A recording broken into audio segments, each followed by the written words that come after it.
Baik, assalamualaikum warahmatullahi wabarakatuh. Sebelum kajian kita baca umul kitab agar kiranya kajian kita ini mendapat ridho dari Allah Subhanahu wa taala. Apa yang kita kaji nanti kita dibimbing oleh Allah, pertanyaannya dibimbing oleh Allah, dan jawaban juga dibimbing oleh Allah. Tak lupa kita doakan agar kiranya jemaah kita semua Allah memberikan keberkahan, Allah memberikan kesehatan.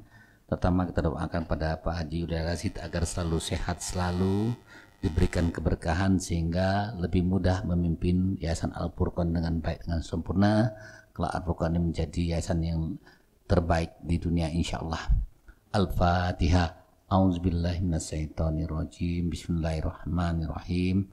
Alhamdulillahirabbil alamin. Arrahmanirrahim. Maliki yaumiddin. Iyyaka na'budu wa iyyaka nasta'in. Ihdinas siratal mustaqim. Siratal ladzina an'amta 'alaihim ghairil maghdubi 'alaihim waladdallin. Amin. Baiklah Bapak Ibu sekalian, hari ini bagaimana caranya agar hidup kita itu selalu bersama Allah. Pertama, agar kita selalu bersama Allah, kita ingat dulu kepada Allah. Maka Allah jelaskan, jika kamu ingat kepada Allah, Allah akan ingat kepada kita. Kita buka suratnya Al-Baqarah ayat 152. Allah menjelaskan di sini, A'udzubillahi minasyaitonirrajim. Bismillahirrahmanirrahim. Paskuruni askurkum waskuruli wala takfurun. Ya ayyuhallazina amanu sta'inu bis-sabri was-shalah innallaha ma'as-sabirin. Silakan dibaca. Yang artinya, maka ingatlah kepadaku, aku pun akan ingat kepadamu. Bersyukurlah kepadaku dan janganlah kamu ingkar kepadaku. Wahai orang-orang yang beriman, mohonlah pertolongan kepada Allah dengan sabar dan salat. Sungguh Allah beserta orang-orang yang sabar. Masya Allah, luar biasa. Allah menjelaskan, fazkuruni askurkum. Maka ingatlah kamu kepadaku, aku akan ingat kepadamu. Jadi kita punya dasar agar bersama Allah, pertama ingat dulu. Maka Allah jelaskan bahwasanya sesungguhnya aku ini adalah Allah, laksanakanlah sholat untuk mengingat aku. Di surat Toha 14 ya, untuk mengingat aku. Nah, setelah kita sholat mengingat Allah, pertama Allah akan memberikan kepada kita terlepas dari perbuatan keji dan perbuatan mungkar. Maka Allah katakan bahwasanya sesungguhnya Allah bersama orang-orang yang berbuat kebaikan. Jadi Allah itu bersama orang-orang yang berbuat kebaikan. Nah, orang-orang yang berbuat kebaikan versinya Allah, orang yang baik versinya Allah, bahwasanya orang-orang yang selalu minta pertolongan kepada Allah, maka Allah jelaskan, wahai orang beriman, mohonlah pertolongan kepada Allah dengan sabar dan sholat. Sesungguhnya Allah bersama orang-orang yang sabar. Nah, mengapa dikatakan bahwasanya Allah meminta kita kepada sabar dan sholat? Karena hidup kita ini hari ke hari itu diuji oleh Allah. Jadi kita itu selalu diuji oleh Allah. Jadi kita itu ingin ditaikkan derajat oleh Allah itu setiap hari diuji oleh Allah. Contoh, Bapak Ibu sekalian diuji oleh Allah pertama dengan anak dan istri yang setiap hari itu. Mengapa demikian? Istri kita kekurangannya itu ada kelebihan pada diri kita.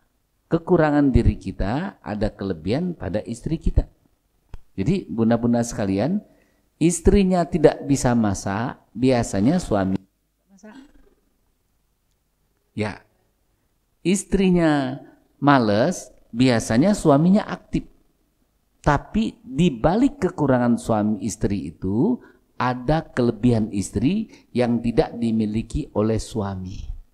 Jadi kenapa kita berpasang-pasangan?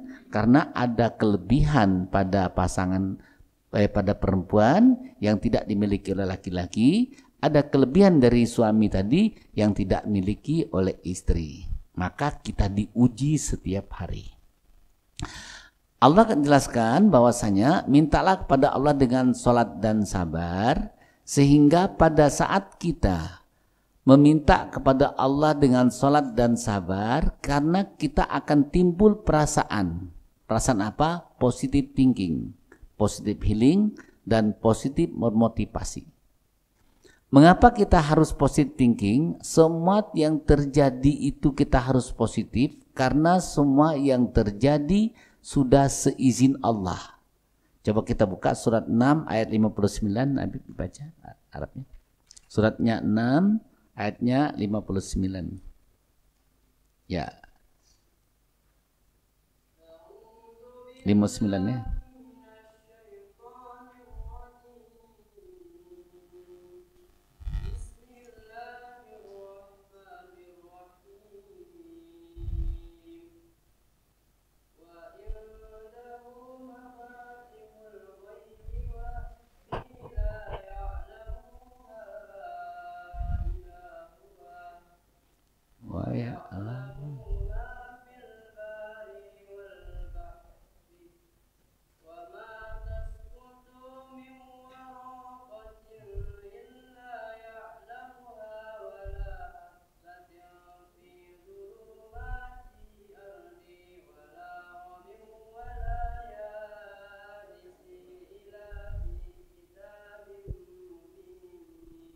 Ya, silakan dibaca. Yang artinya, dan kunci-kunci semua yang gaib ada padanya.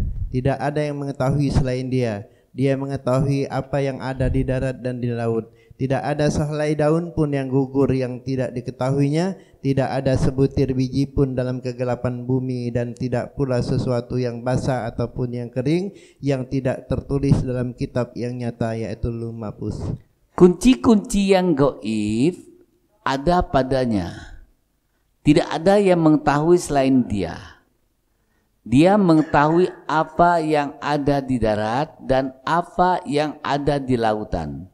Tidak ada daun selembar pun yang jatuh, melainkan ada catatannya. Coba lihat ya, catatannya apa? Daun yang jatuh, daun bonsai yang jatuh yang kita anggap tidak punya artinya. Begitu daun jatuh kita sapui, semua ada catatannya. Catatannya ya. Jadi semua punya catatannya. Baik yang besar maupun yang kecil itu punya catatannya.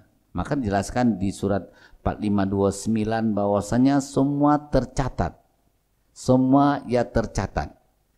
Nah, maka dari itu Bapak Ibu sekalian, bagaimana kita menyikapi yang terjadi? Kita harus positive thinking. Ya, maka Allah berfirman di surat 4529, kami yang menuturkan kepadamu dengan sebenar-benarnya, sungguh kami telah menyuruh mencatat apa yang telah kamu kerjakan. Jadi Allah itu mencatat semua apa yang dikerjakan karena Allah punya catatannya. Allah punya catatannya. Contoh, kalau ngaji, saya itu ngaji di mana catat. Kegiatan itu catat. Contoh, sekolah akreditasi itu kan catat semua ya. Kegiatan hari ini dicatat, fotonya mana, maka tim akreditasi itu akan menilai dari catatan itu. Nah, Bapak Ibu sekalian, Allah menjelaskan tidak ada daun yang jatuh pun melainkan ada catatannya. Maka dari itu bagaimana kita agar selalu bersama Allah? Pertama, positive thinking. Contoh, kita kehilangan uang 5 juta. Kok kehilangan uang 5 juta dicopet oleh pencopet? Kita positif saja bahwasanya itu rezeki dia, bukan rezeki saya. Itu rezeki dia, bukan rezeki saya. Kita dihina orang di jalan, kita tidak salah kok dihina. Ya, Allah menguji saya dengan harta saya. Ya, kita dicaci maki orang, Allah menguji saya dengan kata-kata yang menyakitkan. dengan kata-kata yang menyakitkan. Cukup kita positif tinggi saja, pasti ada hikmah di balik ini. Ada hikmah di balik ini.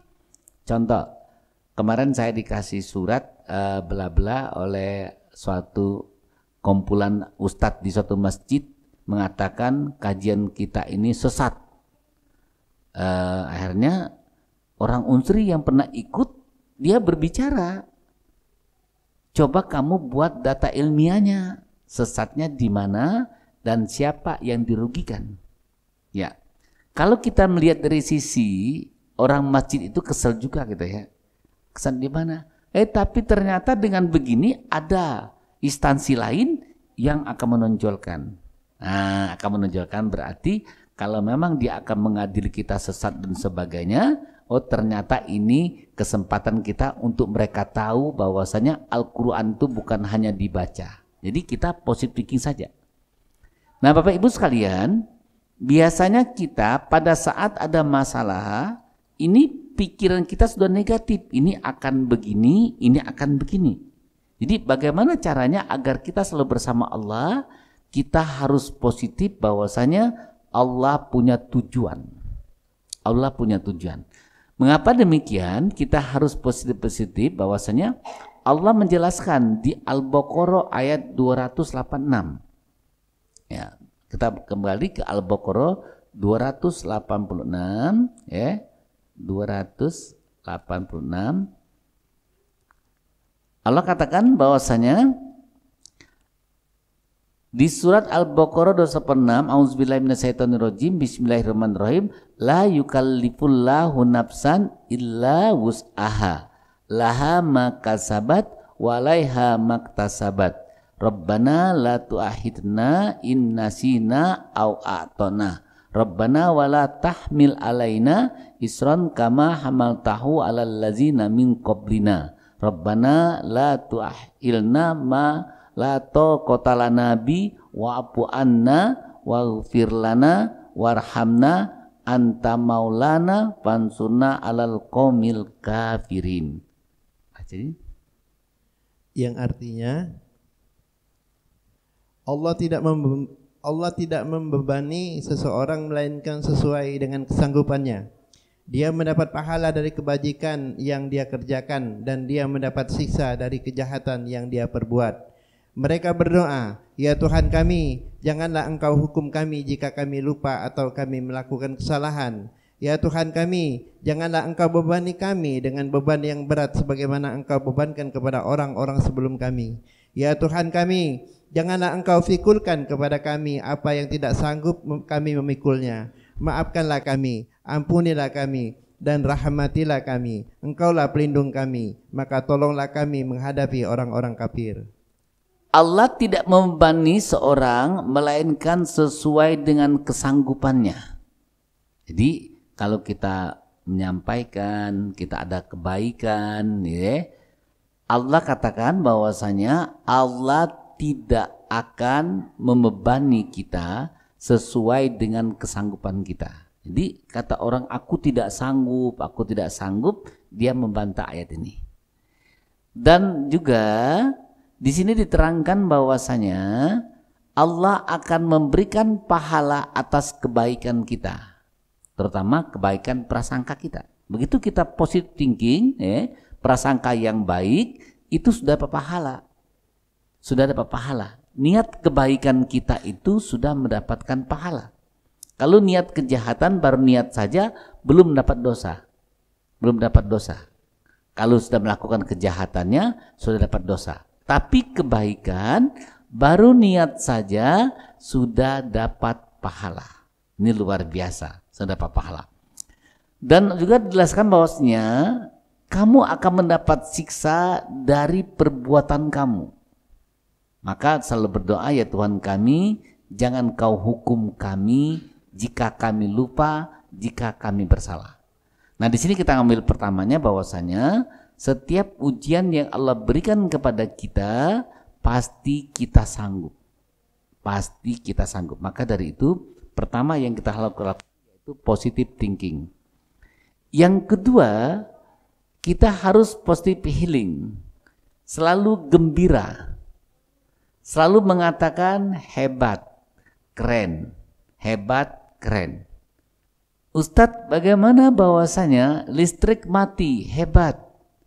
Mengapa kita katakan listrik mati hebat? Kita merasakan nanti betapa indahnya listrik itu hidup.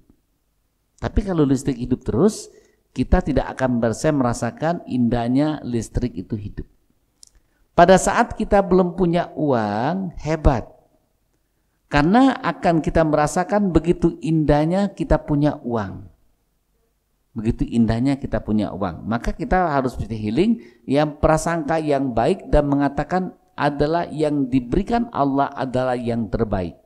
Mengapa demikian? Kita buka surah Al-Baqarah 216. 16 ya. Al-Baqarah 216.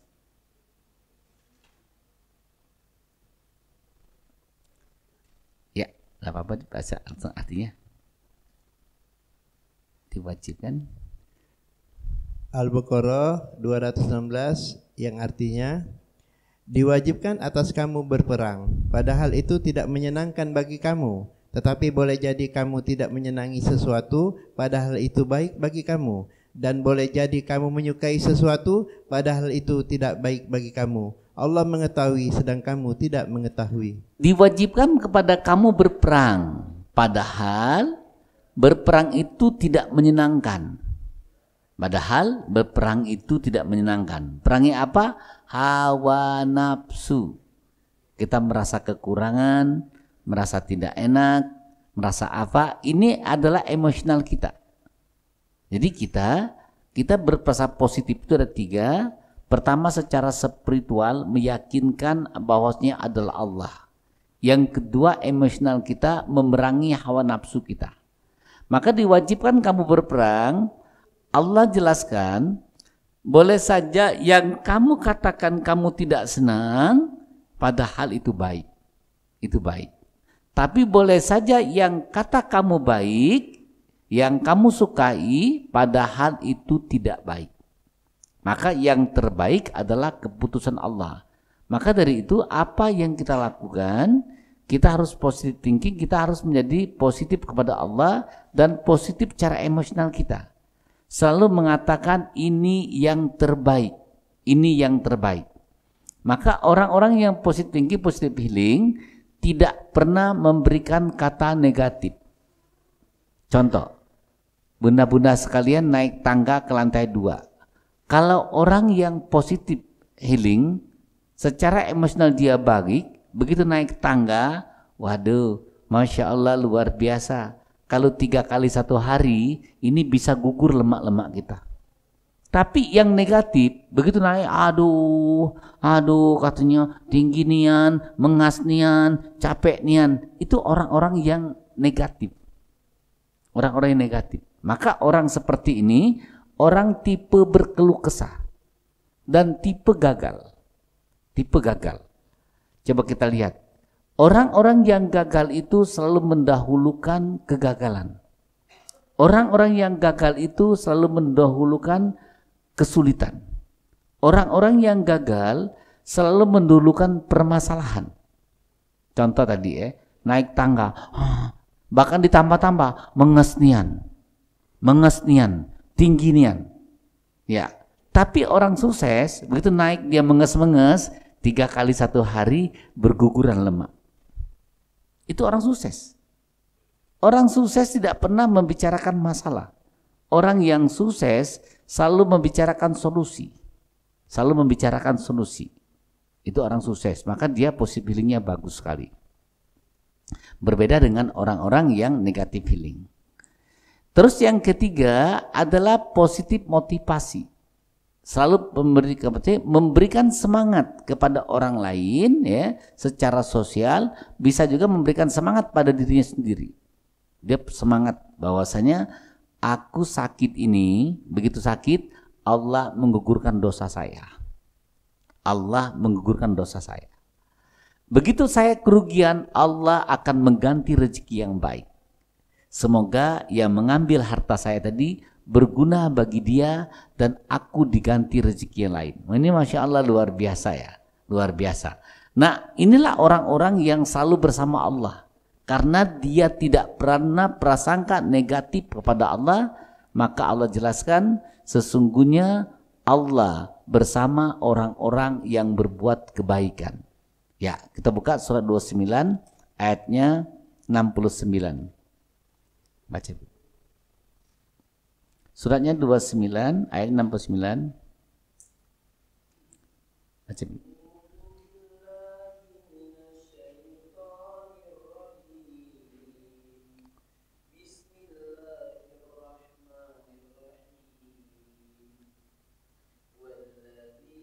Jahadu bina riyannahum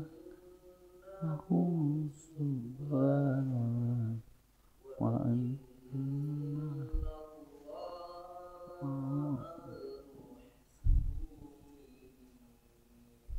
yang artinya, dan orang-orang yang berjihad untuk mencari keridhaan kami akan tunjukkan kepada mereka jalan-jalan kami, dan sungguh Allah beserta orang-orang yang berbuat baik.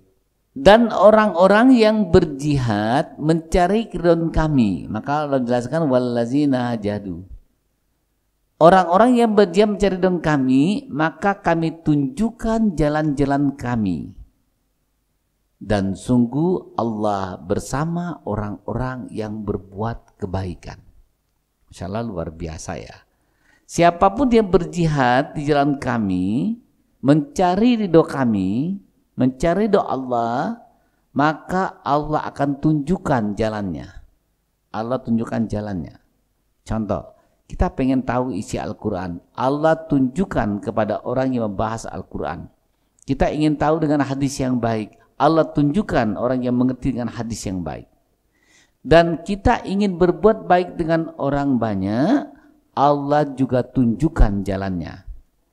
Contoh, ada seorang ibu digerbak di hotel, dia meminta dana untuk anak-anak. Ternyata anak-anak itu tinggal di hotel, itu ada 10 kamar. Jadi satu kamar itu ada 2 anak, anak-anak itu makan minum di hotel dengan gaya hidup mewah. Nah, karena tujuan ibu tadi kemewahan anak-anak tadi, anak jalanan tadi, Allah akan memberikan jalan. Begitu dia digerbak, dia mengatakan bahwasanya ini adalah modis, tapi ternyata ibu itu punya catatan, uang masuknya sekian, uang keluarnya sekian, biaya makannya sekian. Maka kita membutuhkan catatan. Ternyata dia dibebaskan, bahwasanya dia mengatakan, ada yang mengatakan bahwasanya ini adalah modus. Ternyata ada. Jadi kita itu Bapak Ibu sekalian tinggal memprogram hidup kita. Contoh Bapak Ibu sekalian memprogram anak harus sekolah di SD swasta. Kan berbeda SD swasta dengan SD negeri kan? Itu berbeda. Maka nanti Allah akan kasihkan biayanya. Tapi kalau kita prasangka yang negatif pada Allah, masukkan SD swasta itu besar biayanya, kami tidak sanggup, maka tidak akan dicukupi oleh Allah. Tapi kalau kita mengatakan masukkan di SD swasta atau SMP swasta, yang IT yang bagus, bayarannya insya Allah saya sanggup.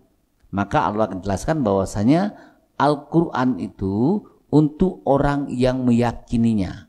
Dan Allah yang membuat Al-Quran untuk orang yang meyakininya. Tanpa yakin kepada Allah, Allah tidak akan memberikan. Kita buka surat 45 ayatnya 20. Suratnya 45 ayatnya 20.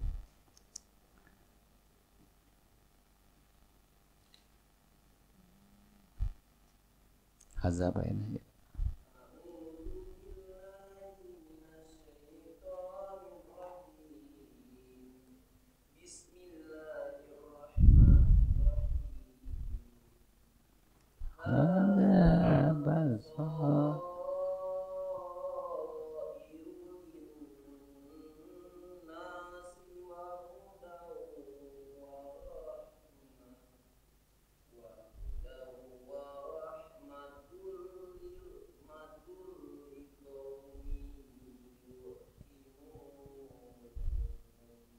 Yang artinya Al-Quran ini adalah pedoman bagi manusia, petunjuk dan rahmat bagi kaum yang meyakini. Al-Quran ini adalah pedoman bagi manusia, petunjuk dan rahmat bagi kaum yang meyakininya. Sekarang pertanyaannya, Allah itu bersama orang yang yakin.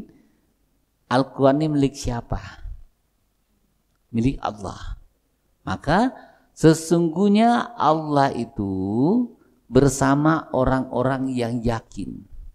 Kalau kita yakin pada Allah, maka Allah akan memberikan. Maka terjadi Allah itu sesuai dengan prasangka kamu ya. Di hadis itu ya. Ustadz, ada enggak di Al-Quran Allah sebagai prasangka kamu? Sebagai prasangka kamu, itu kalimat hadis. Kalimat hadis. Dan hadis itu sahih. Sahih. Karena berhubungan Al-Quran itu milik orang yang meyakininya. Sekarang pertanyaannya, Al-Quran milik siapa? Milik Allah. Ya, maka Allah itu milik orang yang meyakininya. Jadi kalau mengatakan bahwasanya Ustadz, ada di Al-Quran itu bahwasanya Allah itu berdasarkan prasangka kamu. Itu kalimat hadis, saya bilang Bunda. Ada di Al-Quran? Tidak ada. Yang ada kalimatnya begini. Kalimatnya begini, Al-Quran itu milik yang meyakinnya. Milik siapa? Al-Quran itu adalah milik Allah. Maka Allah itu milik orang yang meyakininya.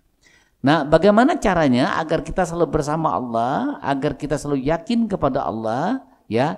Kita diberi tugas oleh Allah itu cuma bekerja, cuma bergerak, cuma bekerja, cuma bergerak. Nanti pada saat kita bekerja, kita bergerak, Allah akan memberikan jalan buat kita. Allah akan membuatkan jalan buat kita. Misalkan Ustaz Habib pengen membuat rumah tapis di sana, buat saja. Buat saja. Di masjid boleh, di mana boleh. Nanti Allah akan campur tangan. Allah akan campur tangan. Kita buka surat 9 ayat 105. Suratnya 9, baca 105. Surat 9 ayat 105 dibaca pendek.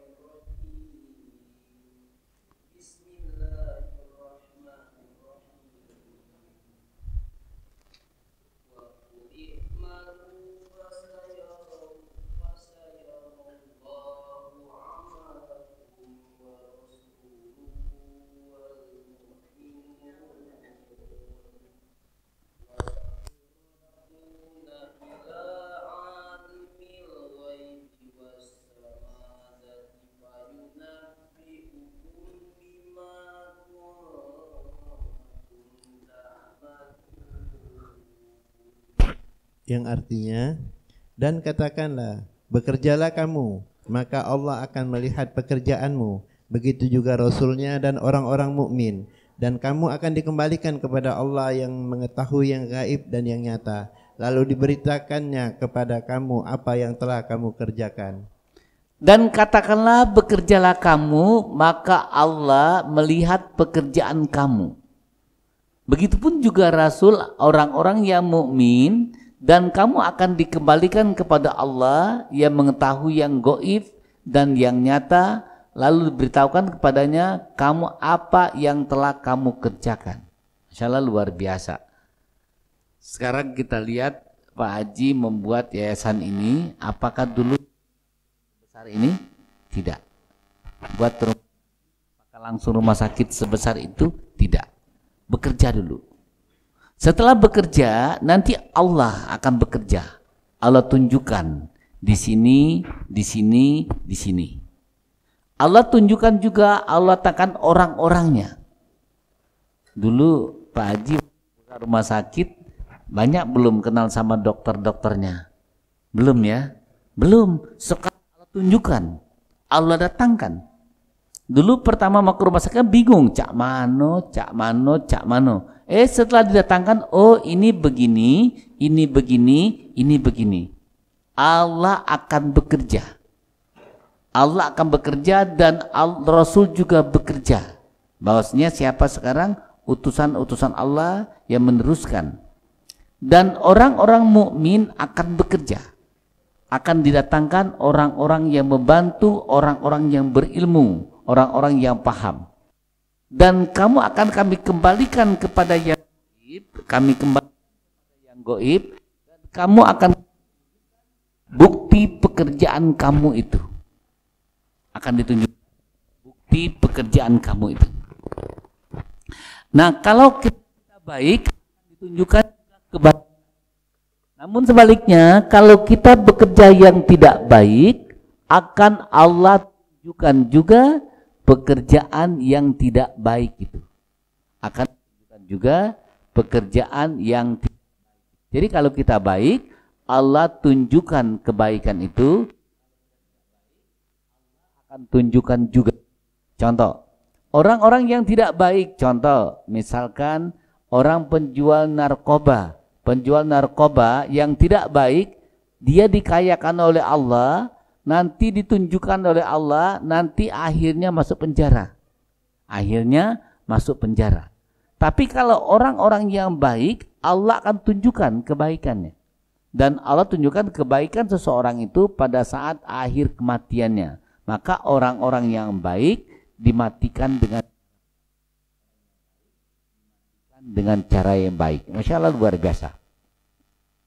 Nah, untuk bekerja, Allah tidak membuat kita itu bekerja semaksimal mungkin. Allah tidak meminta kita tuh bekerja ngoyo-ngoyo. Allah jelaskan, kamu tuh di surat 11 ayatnya 43, Allah meminta kita bekerja sesuai dengan kemampuan kita. Sesuai dengan kemampuan.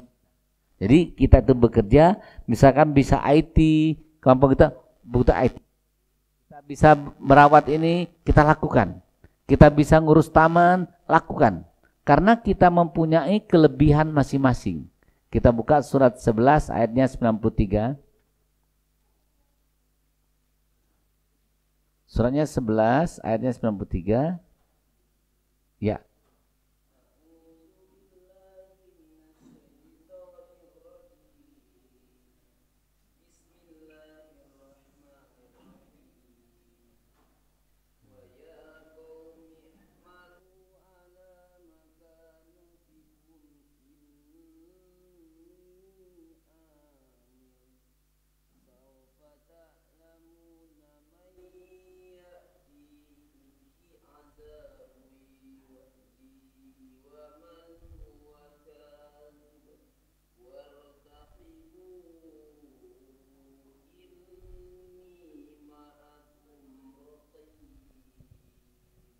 Yang artinya, dan wahai kaumku, berbuatlah menurut kemampuanmu, sesungguhnya aku pun berbuat pula. Kelak kamu akan mengetahui siapa yang akan ditimpa azab yang menghinakan dan siapa yang berdusta. Dan tunggulah, sesungguhnya aku bersamamu adalah orang yang menunggu. Ya, bekerja kemampuan kamu. Nanti Allah ketunjukkan orang yang salah akan mendapat azab. Jadi kalau kita bekerja sesuai kemampuan kita, kita dicemoohkan, kita dijelekan, nanti Allah akan memberikan azab pada dia. Jadi Bapak Ibu sekalian, kalau kita bekerja menolong agama Allah, bekerja dalam siapapun yang Allah akan singkirkan dia dengan kita. Jadi begitu kita anggap orang itu baik, kita kok kenapa dia pergi dari sini? Karena apa? Allah yang menyuruh. Singkirkan dia. Jadi Allah yang menyuruh, akhirnya bekerja. Begitu kita tuh orang baik, maka akan timbul magnet kebaikan. Begitu kita orang baik, akan timbul magnet kebaikan, dan Allah akan datangkan orang-orang yang baik. Nah, kalau kita orang baik, Allah juga datangkan orang yang baik. Namun sebaliknya, kalau orang itu bukan, maka Allah datangkan orang-orang yang buruk. Narkoba didatangkan adalah pemakai narkoba. Biduan yang suka didatangkan biduan, temannya biduan yang suka mabuk juga. Karena Allah yang mendatangkan dan Allah yang mereka semua. Allahu Akbar, luar biasa. Nah, Bapak Ibu sekalian, bagaimana agar kita bersama Allah? Agar kita selalu cari jalan-jalan lakukan sesuatu yang Allah menyukai. Apa yang Allah sukai? Salah satunya Allah menyukai orang yang menyambung hubungan silaturahim. Karena terus terang Bapak Ibu sekalian, kita membutuhkan bertamu. Contoh, di sini di hari Minggu ada kajian. Kita butuh ngaji. Dan juga kita juga membutuhkan bahwasanya datangnya tamu. Tapi ada orang yang tidak mengerti, datang tamu itu membuat repot. Sebenarnya enggak. Kita butuh adanya tamu. Kita butuh ada tamu. Kita buka surahnya An-Nisa ayatnya 1, bahwasanya kita membutuhkan tamu. Ya, harus. Baca.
Artinya, wahai manusia, bertakwalah kepada Tuhanmu yang telah menciptakan kamu dari diri yang satu, yaitu Adam. Dan Allah menciptakan pasangannya, yaitu Hawa, dari dirinya. Dan dari keduanya Allah memperkembangbiakkan laki-laki dan perempuan yang banyak. Bertakwalah kepada Allah dengan namanya, dan kamu saling meminta, dan peliharalah hubungan kekeluargaan. Sesungguhnya Allah selalu menjaga dan mengawasi kamu. Masya Allah, luar biasa. Bapak Ibu sekalian, kita membutuhkan tamu, kita membutuhkan silaturahim, kita membutuhkan datang perjumpaan.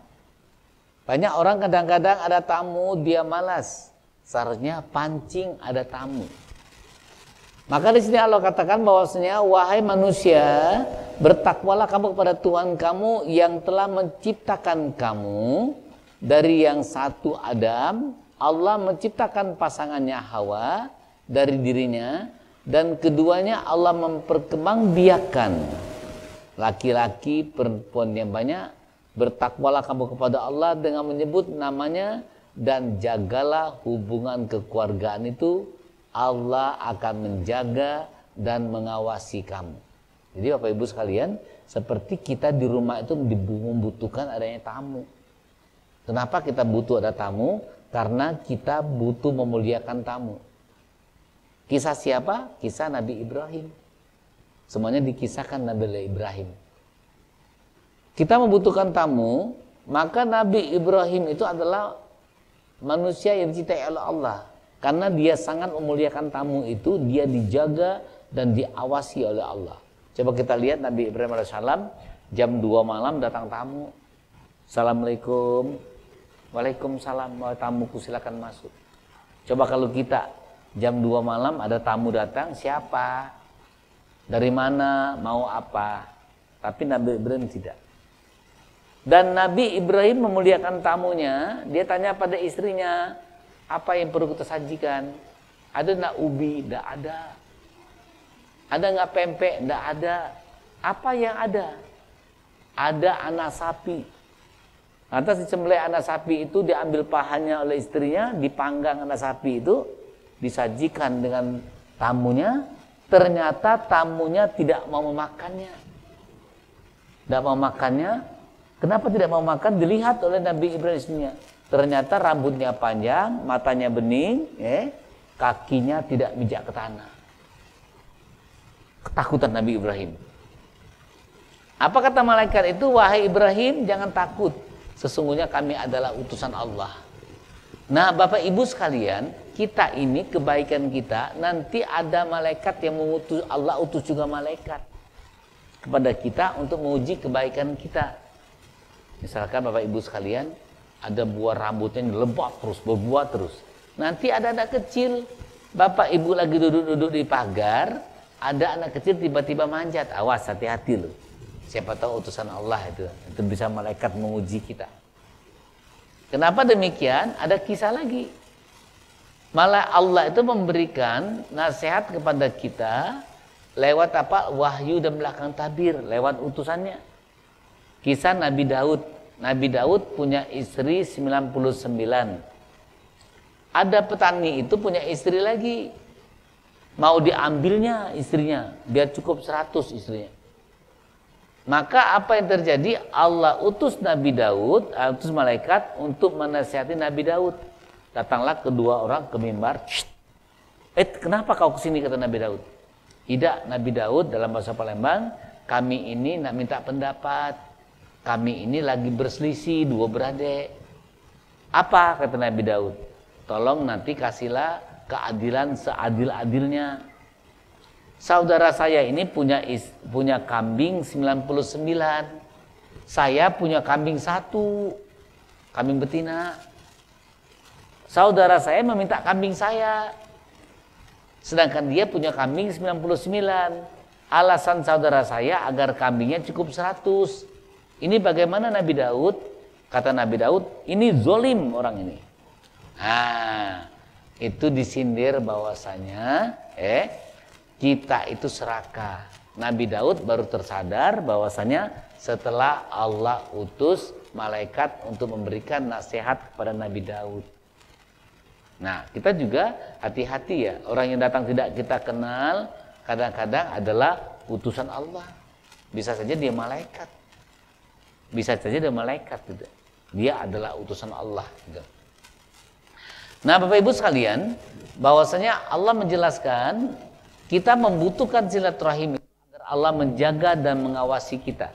Jadi kita membutuhkan hubungan kekeluargaan. Maka terjadi ada WA grup keluarga, ada kunjungan keluarga, agar Allah menjaga dan mengawasi kita. Jadi hidup kita selalu bersama Allah. Namun sebaliknya, kalau kita memutuskan hubungan silaturahim itu, Allah akan laknat, Allah akan kutuk kita. Allah akan laknat, Allah akan kutuk kita.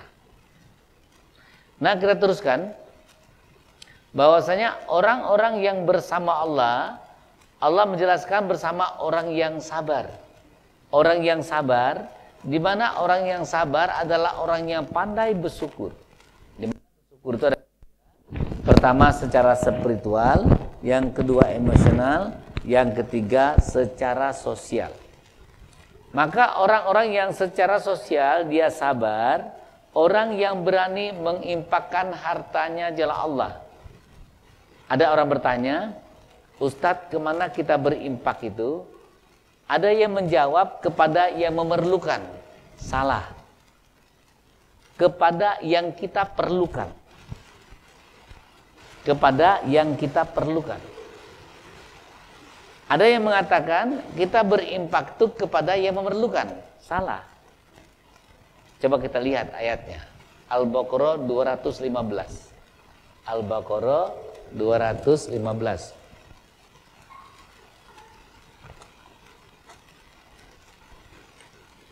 Yas'alun.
Yang artinya mereka bertanya kepadamu Muhammad tentang apa yang harus mereka infakkan.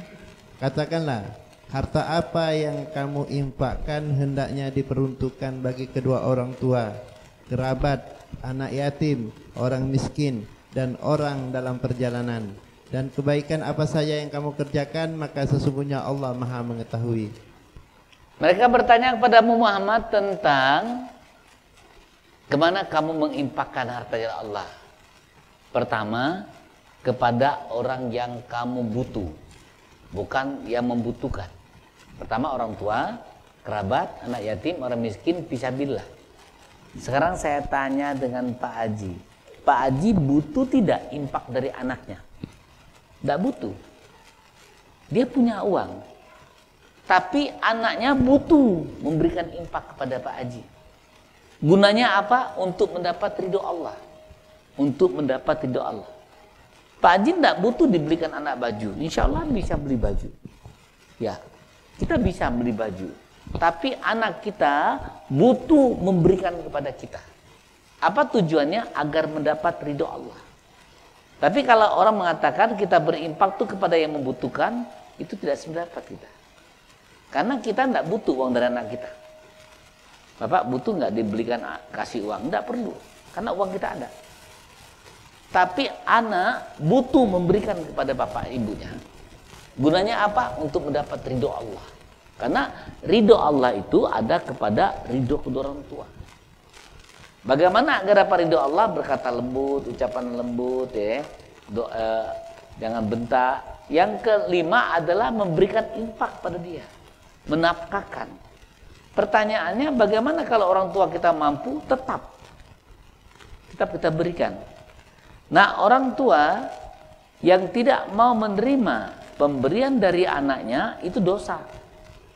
Kan ada orang tua anaknya kasih uang, tidak usah, cukup kamu jadilah, itu dosa. Dia adalah orang sombong, lagi membanggakan diri.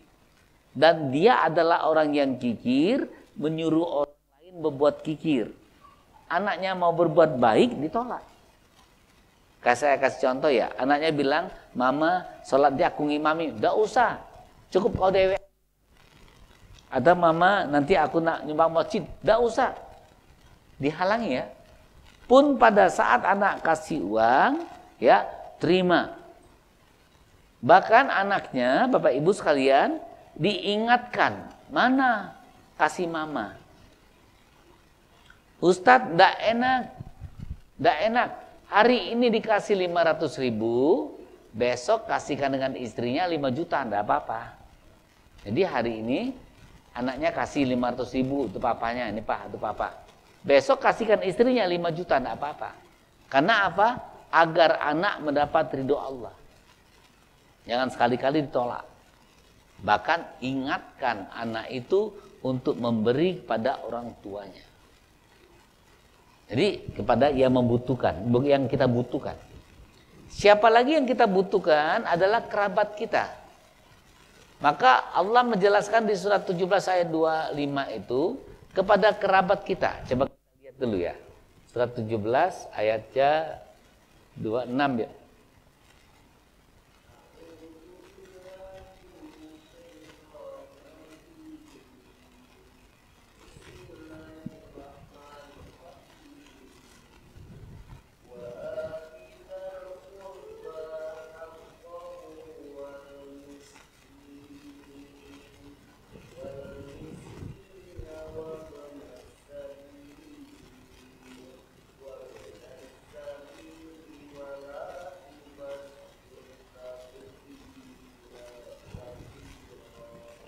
Yang artinya, dan berikanlah haknya kepada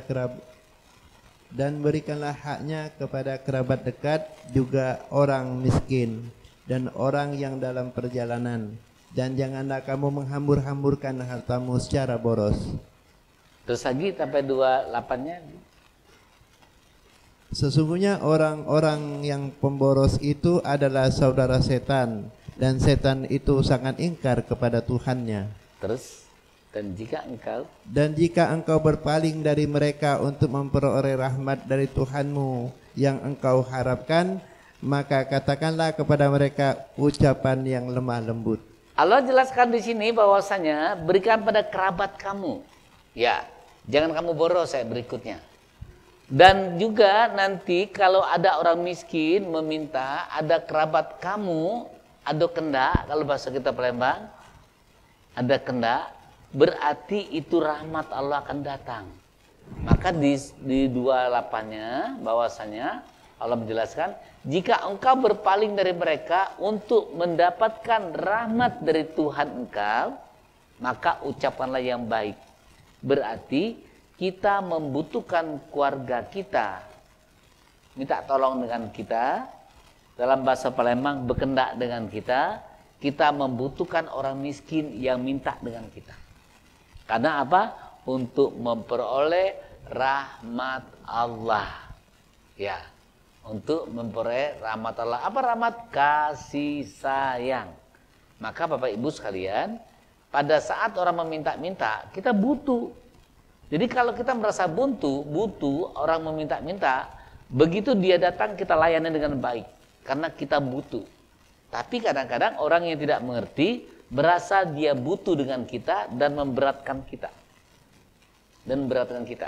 Kemarin itu, saya itu ada kerjaan, biasanya ada orang minta rumah itu jam 8 sudah datang ya. Setiap hari, kemarin apa? Sabtu ya, Sabtu dia datang, kadang Selasa datang. Nah, karena saya rapat di suatu ruangan, saya itu udah jam 10 kok dia rapat, mau ke rumah dulu. Nah, saya bilang, pastilah lama nunggu tadi Pak. Ya udah pula Ustadz, jam 8 dia udah nunggu, berarti 2 jam dia nunggu saya. Lain kali saya bilang, kalau kamu kesini, suruh sapam WA saya. Kan 2 jam, kasihan melihatnya. Ya, kenapa kita kasihan? Karena aku butuh dengan dia. Saya butuh dengan orang meminta-minta. Saya butuh dengan kerabat. Ini juga ada kemarin kerabat juga WA. Om, tolong Om, dia membuat rumah ya. Buat rumah, belum diatapin, mau beli seng. Tidak perlu banget seng.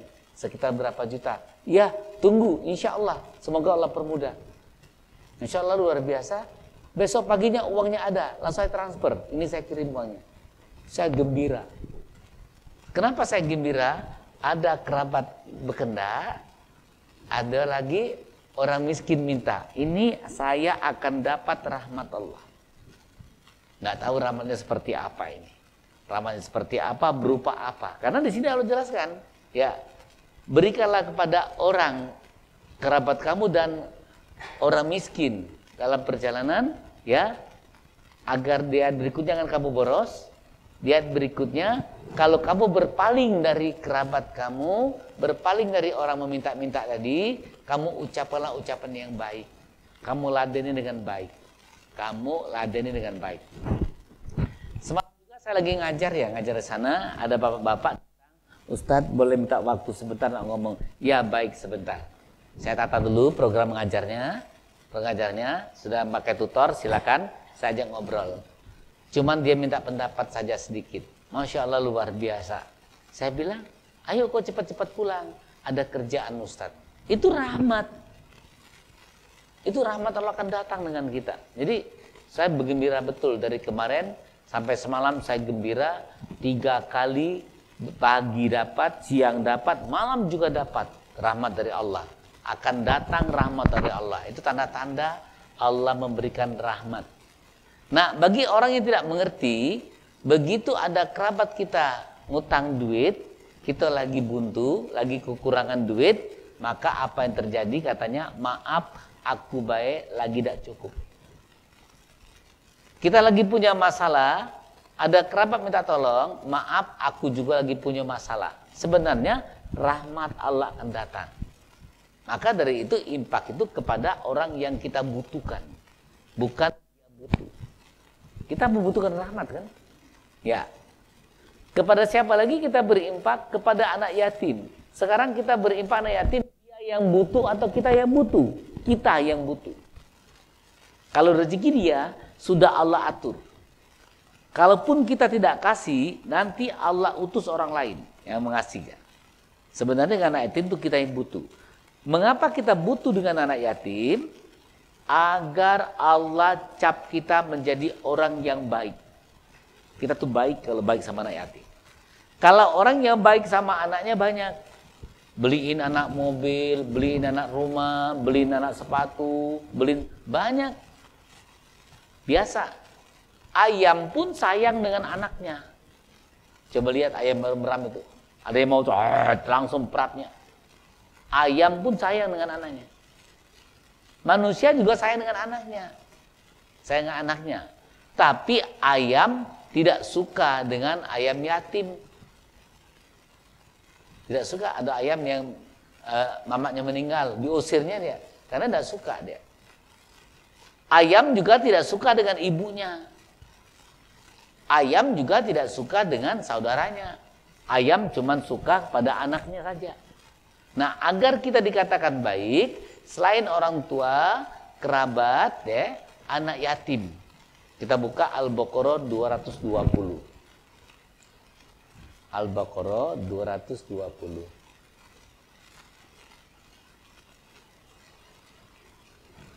Fid dunya wal akhirat.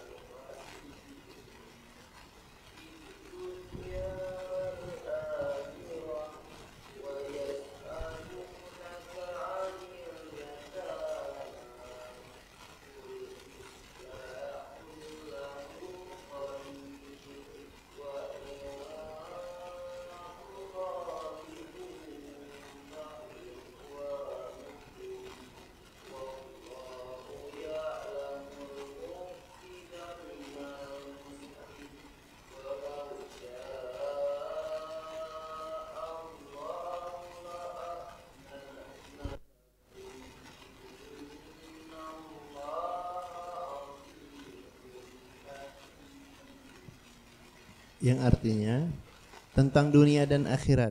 Mereka menanyakan kepadamu Muhammad tentang anak-anak yatim. Katakanlah, memperbaiki keadaan mereka adalah baik, dan jika kamu mempergauli mereka, maka mereka adalah saudara-saudaramu.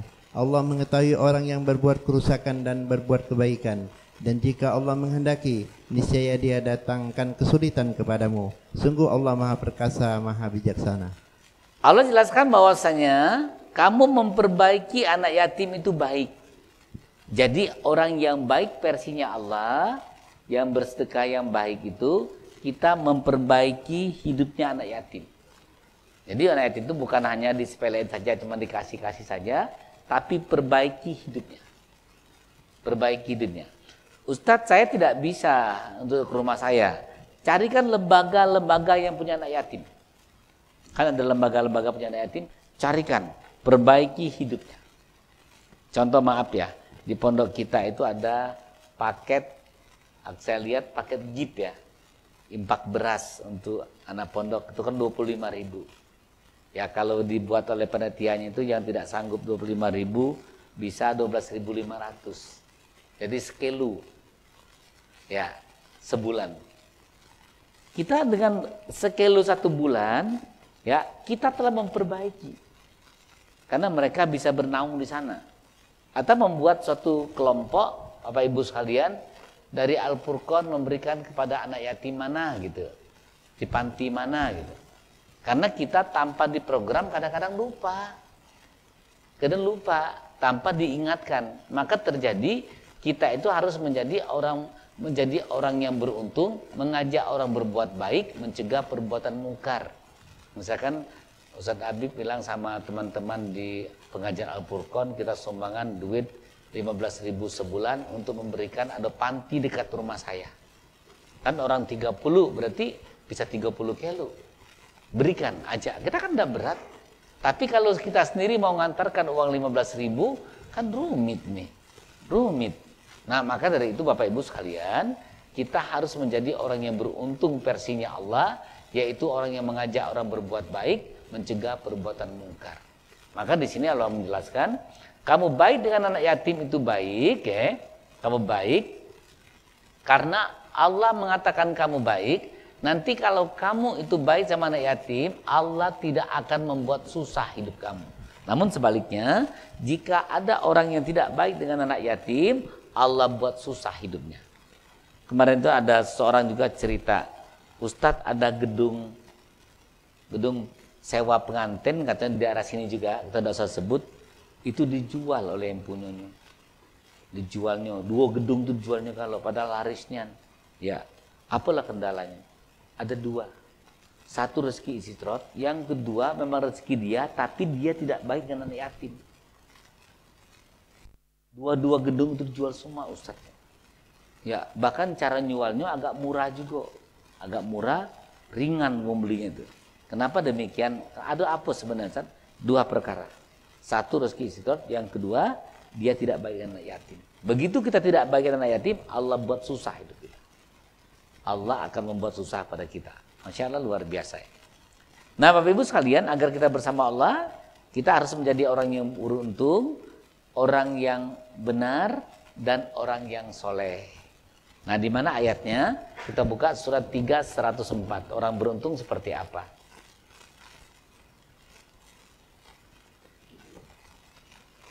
Ya 3:104.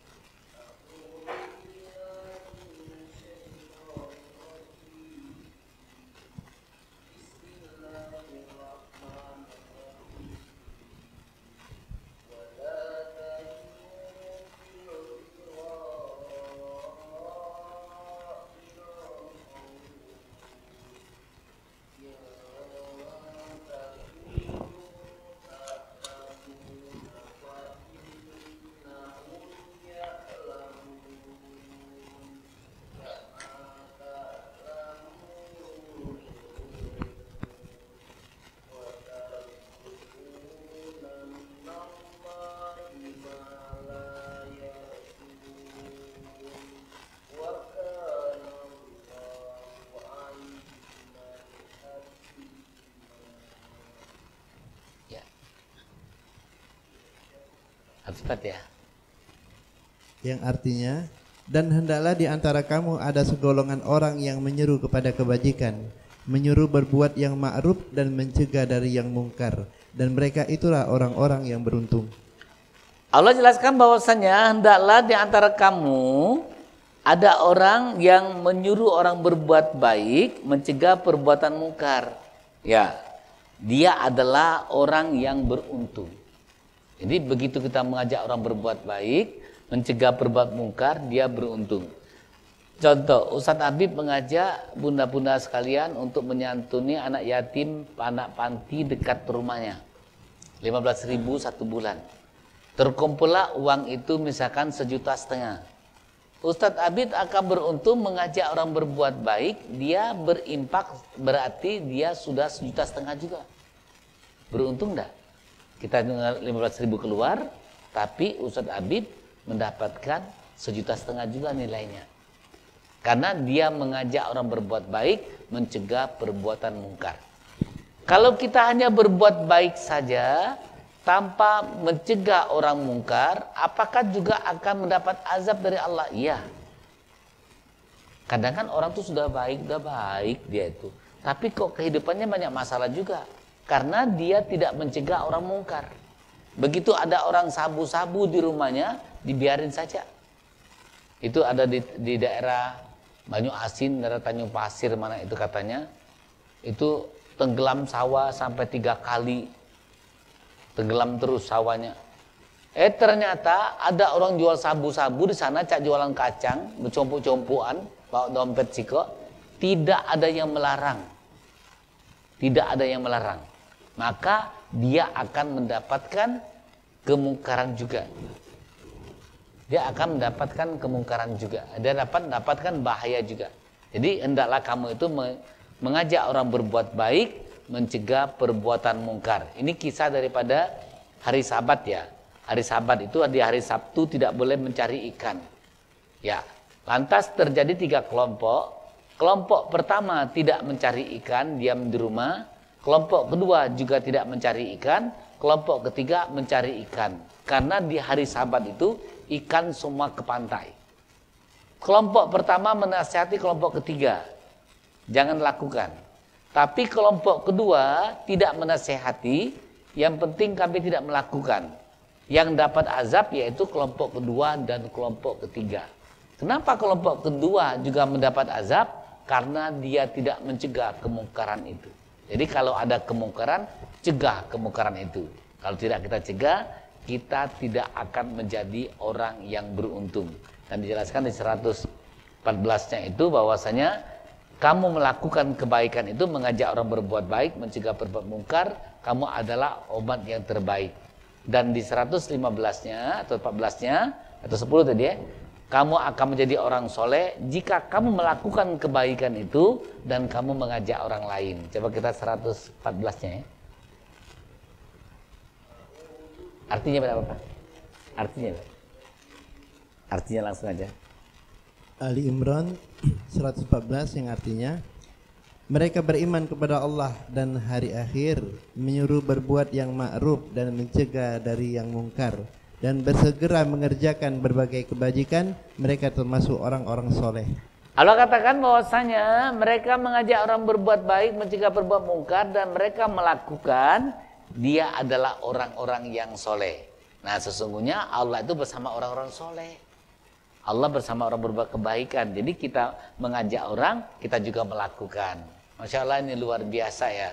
Luar biasa. Maksudnya kita hidup bersama Allah itu, kita membutuhkan kebaikan-kebaikan. Contoh tadi, kita berimpak itu bukan kepada yang membutuhkan, tapi yang kita butuhkan. Siapa yang kita butuhkan? Orang tua. Karena orang tua tidak butuh uang kita. Ya. Tapi kita butuh memberikan pada orang tua. Jangan salah, tentang wong tua berduit, ada usaha dia tidak butuh. Bukan dia butuh, tapi kita butuh. Kita yang butuh agar mendapat ridho Allah. Kepada kerabat kita yang butuh agar dapat rahmat Allah.